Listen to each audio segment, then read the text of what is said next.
This Sunday, we will begin the Jewish pilgrimage festival of Shavuot, which is the most important Jewish holiday that you don't celebrate.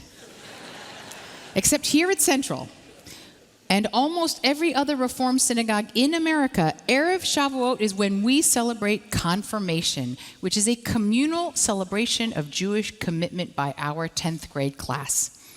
The first recorded confirmation service in America was held in 1846 by New York's Ahavat Chesed congregation, which eventually merged with Sharei Shamayim to create Congregation Ahavat Chesed Sharei Shamayim, which our founders astutely changed to Central Synagogue in 1917.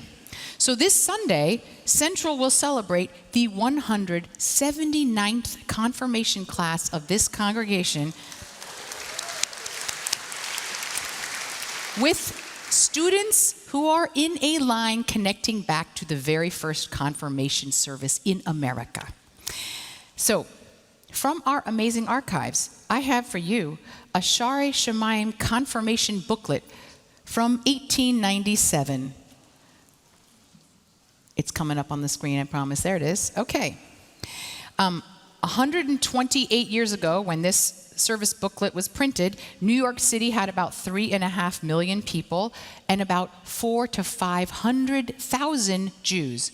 We were a significant population percentage of New York City. New York was already far and away the most populous Jewish city in the world at the time, which is a distinction we have still to this day.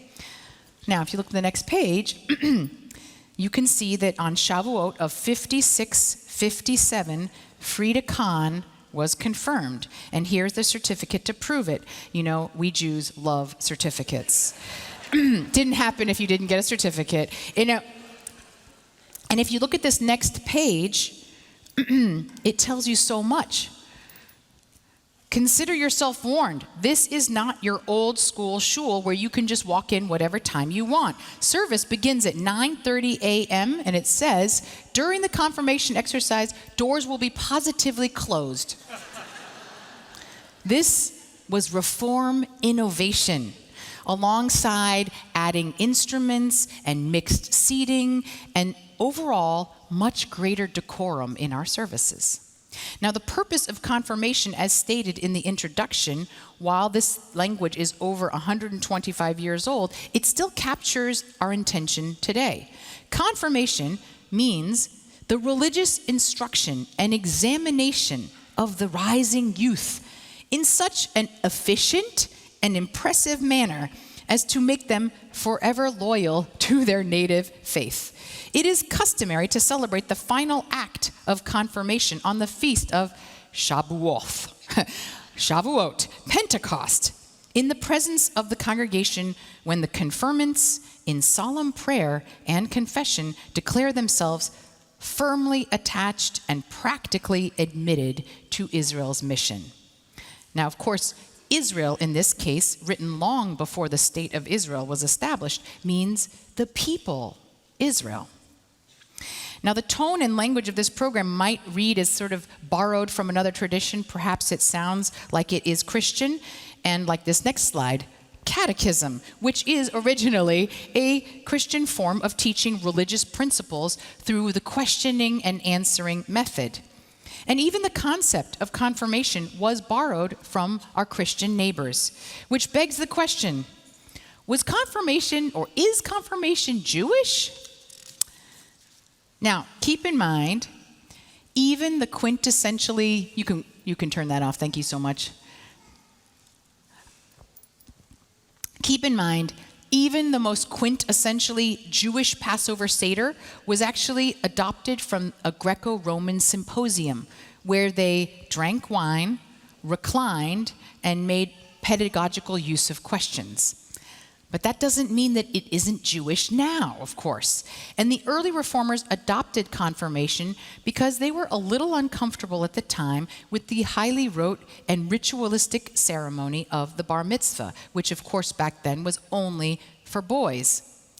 Confirmation was not only egalitarian, but it was an opportunity for deeper ethical religious instruction at an age when students were more open to learning this. And perhaps even more importantly, it was a communal celebration, so that our youth would be, quote, firmly attached and practically admitted to Israel's mission, or in other words, connected to Jewish peoplehood.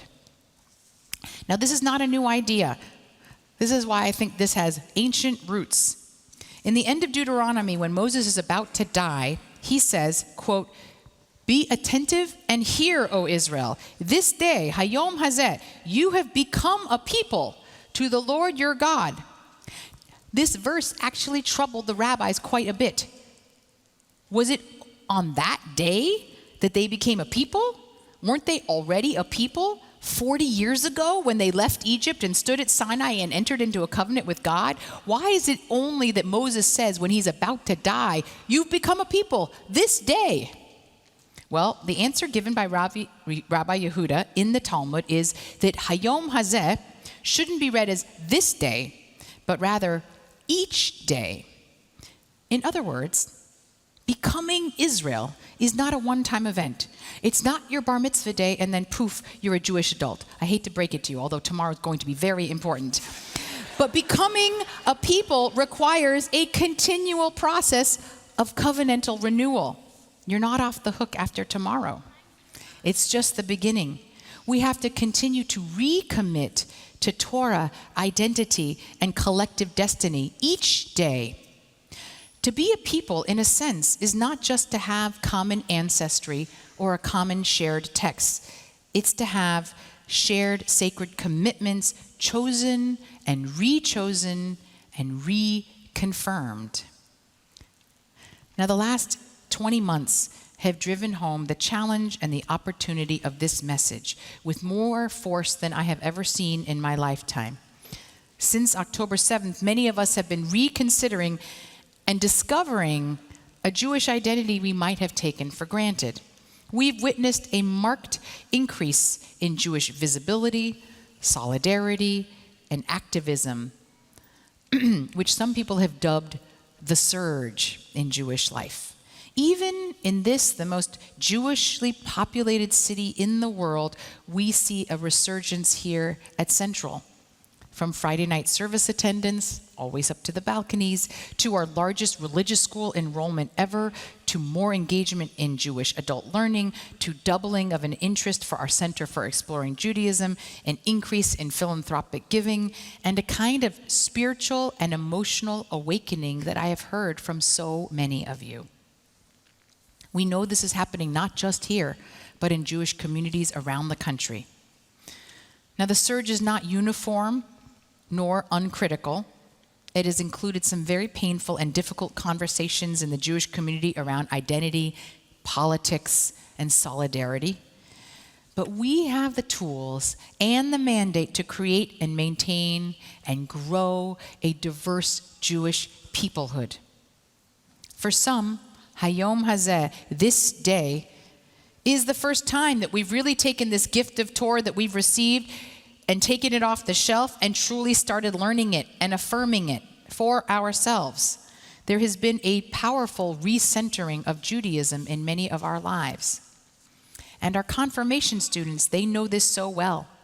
They carved out time to study every week, to travel to see a Jewish community in North Africa, which not only strengthened their own Jewish identity, but it solidified their understanding that they are part of a wider Jewish people.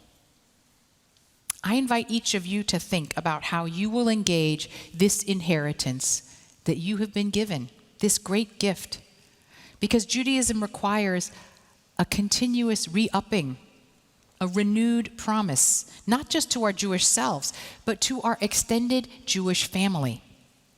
Hayom Hazeh, this day, each day, when we study Torah anew with new eyes, when we claim our identity, when we stand in solidarity, when we rise in prayer, we become worthy of Israel's mission.